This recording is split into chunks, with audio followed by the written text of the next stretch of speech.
உயிர்த்தெழுந்த இயேசு கிறிஸ்துவின் வல்லமை ஊழியங்கள் வழங்கும் வசனப் பெட்டகம். இயேசுவே கர்த்தர். இயேசுவையே தேவன் ஆண்டவரும் கிறிஸ்துவுமாக்கினார். இயேசுவே ராஜாதி ராஜா, கர்த்தாதி கர்த்தா. கிறிஸ்துவே மரித்தோர் மேலும் ஜீவனுள்ளோர் மேலும் ஆண்டவர். கிறிஸ்துவே போதகரும் ஆண்டவருமாயிருக்கிறார். வசனப் பெட்டகத்தின் இன்றைய தின கருப்பொருள்: இயேசுவின் நாமம். என் நாமத்தினாலே நீங்கள் எதை கேட்டாலும் அதை நான் செய்வேன். இயேசுவின் நாமத்தை குறித்ததான வேத வசனங்களை பார்க்கலாம். ஏசாயா 9:6 வாசிக்கிறோம்: நமக்கு ஒரு பாலகன் பிறந்தார், நமக்கு ஒரு குமாரன் கொடுக்கப்பட்டார், கர்த்தத்துவம் அவர் தோளின் மேல் இருக்கும்.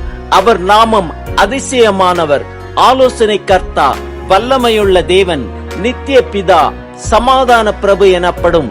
மத்தேயு 1:21 வாசிக்கிறோம்: அவள் ஒரு குமாரனை பெறுவாள், அவருக்கு இயேசு என்று பெயரிடுவாயாக, ஏனெனில் அவர் தமது ஜனங்களின் பாவங்களை நீக்கி அவர்களை இரட்சிப்பார் என்றான்.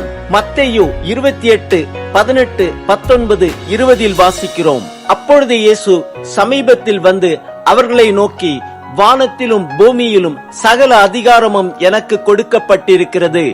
ஆகையால் நீங்கள் புறப்பட்டு போய் சகல ஜாதிகளையும் சீஷராக்கி, பிதா, குமாரன், பரிசுத்த ஆவியின் நாமத்தினாலே அவர்களுக்கு ஞானஸ்நானம் கொடுத்து, நான் உங்களுக்கு கட்டளையிட்ட யாவையும் அவர்கள் கைக்கொள்ளும்படி அவர்களுக்கு உபதேசம் பண்ணுங்கள். இதோ உலகத்தின் முடிவு பரியந்தம் சகல நாட்களிலும் நான் உங்களுடனே கூட இருக்கிறேன் என்றார். ஆமேன். மத்தேயு 18:20 வாசிக்கிறோம்: ஏனெனில் 2 பேராவது 3 பேராவது என் நாமத்தினாலே எங்கே கூடியிருக்கிறார்களோ அங்கே அவர்கள் நடுவிலே இருக்கிறேன். மார்க்கு 9:41 வாசிக்கிறோம்: நீங்கள் கிறிஸ்துவனுடையவர்களாய் இருக்கிறபடியினாலே என் நாமத்தின் நிமித்தம் உங்களுக்கு ஒரு கலசம் தண்ணீர் குடிக்க கொடுக்கிறவன் தன் பலனை அடையாமற் போவதில்லை என்று மெய்யாகவே உங்களுக்கு சொல்லுகிறேன்.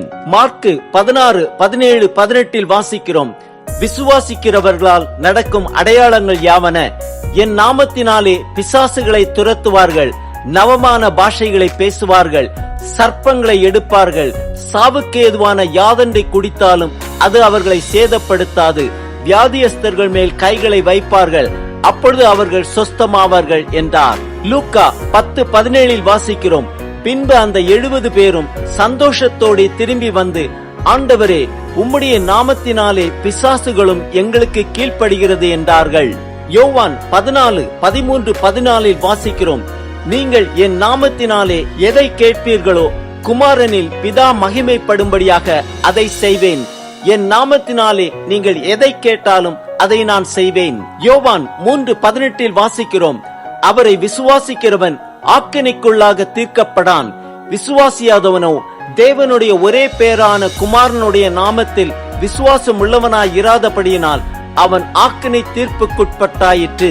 யோவான் 14:6 வாசிக்கிறோம்: அதற்கு இயேசு, நானே வழியும் சத்தியமும் ஜீவனுமாயிருக்கிறேன், என்னாலே அல்லாமல் ஒருவனும் பிதாவினிடத்தில் வரான்.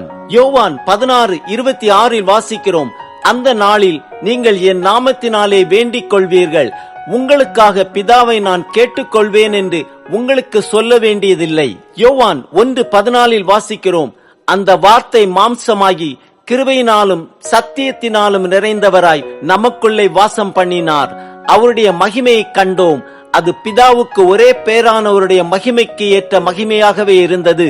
யோவான் 16:27 வாசிக்கிறோம்: நீங்கள் என்னை சிநேகித்து நான் தேவனிடத்திலிருந்து புறப்பட்டு வந்தேன் என்று விசுவாசிக்கிறபடியினால் பிதா தாமே உங்களை சிநேகிக்கிறார். யோவான் 14:26 வாசிக்கிறோம்: என் நாமத்தினாலே பிதா அனுப்ப போகிற பரிசுத்த ஆவியாகிய தேற்றரவாளனே எல்லாவற்றையும் உங்களுக்கு போதித்து நான் உங்களுக்கு சொன்ன எல்லாவற்றையும் உங்களுக்கு நினைப்பூட்டுவார்.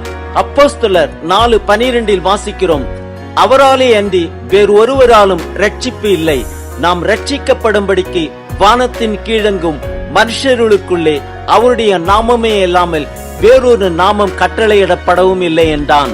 அப்போஸ்தலர் 4:10 வாசிக்கிறோம்: உங்களால் சிலுவையில் அறையப்பட்டவரும் தேவனால் மரித்தோரிலிருந்து எழுப்பப்பட்டோருமாயிருக்கிற நசரேயனாகிய இயேசு கிறிஸ்துவின் நாமத்தினாலே இவன் உங்களுக்கு முன்பாக சொஸ்தமாய் நிற்கிறான் என்று உங்கள் எல்லாருக்கும் இஸ்ரவேல் ஜனங்கள் எல்லாருக்கும் தெரிந்திருக்க கடவது.